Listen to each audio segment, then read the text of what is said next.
नमस्ते। आज हम बात कर रहे हैं पश्चिम एशिया में पनप रहे एक बहुत बड़े संकट की। एक ऐसा संकट जिसका सीधा असर हमारे देश, हमारी अर्थव्यवस्था और हम सब पर पड़ रहा है। देखिए, ये सिर्फ कोई क्षेत्रीय लड़ाई नहीं है, बल्कि इसे एक ग्लोबल एनर्जी इमरजेंसी कहा जा रहा है। और इस पूरी स्थिति के जवाब में भारत ने भी एक बहुत ही मजबूत, एक निर्णायक कूटनीतिक कदम उठाया है। तो चलिए इस पूरी सिचुएशन को जरा डिटेल में समझते हैं।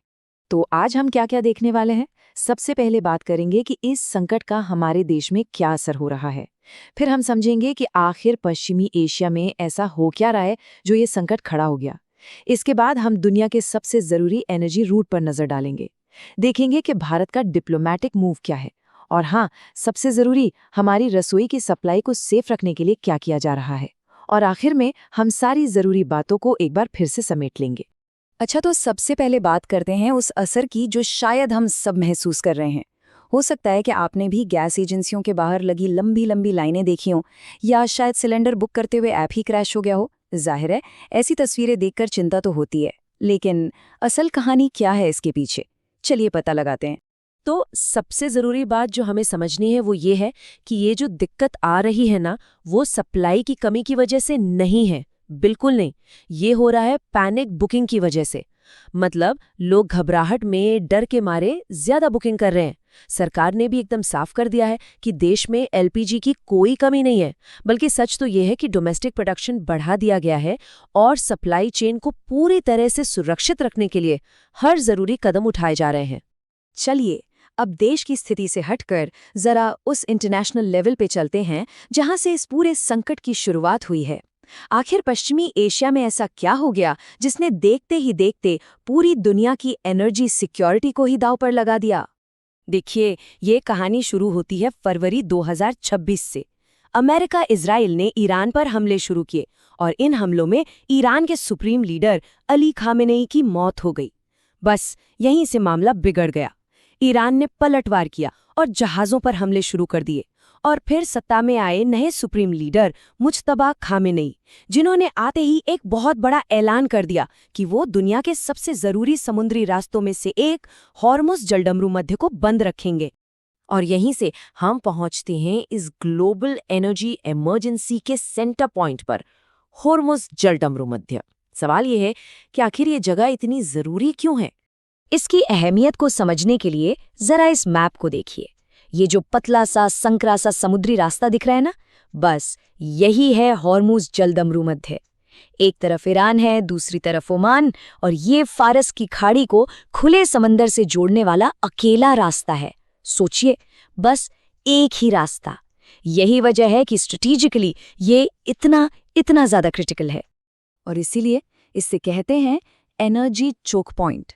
चोक पॉइंट मतलब एक ऐसी जगह, एक ऐसी गर्दन जहां से अगर सप्लाई रुक गई तो सब कुछ ठप पड़ सकता है। ये एक ऐसा ही संकरा रास्ता है जिस पर पूरी दुनिया की एनर्जी सप्लाई टिकी हुई है। अगर ये रास्ता बंद हो गया तो इसका असर पूरी दुनिया झेलेगी। अब इसकी अहमियत का अंदाज़ा लगाने के लिए बस एक नंबर ही काफ़ी है।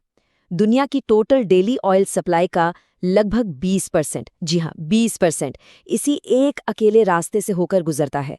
ये कोई छोटी मोटी बात नहीं है, ये बहुत बहुत बड़ी मात्रा है। और ये चार्ट देखिए, ये हमें बताता है कि हर रोज औसतन 21 मिलियन बैरल तेल यहाँ से निकलता है।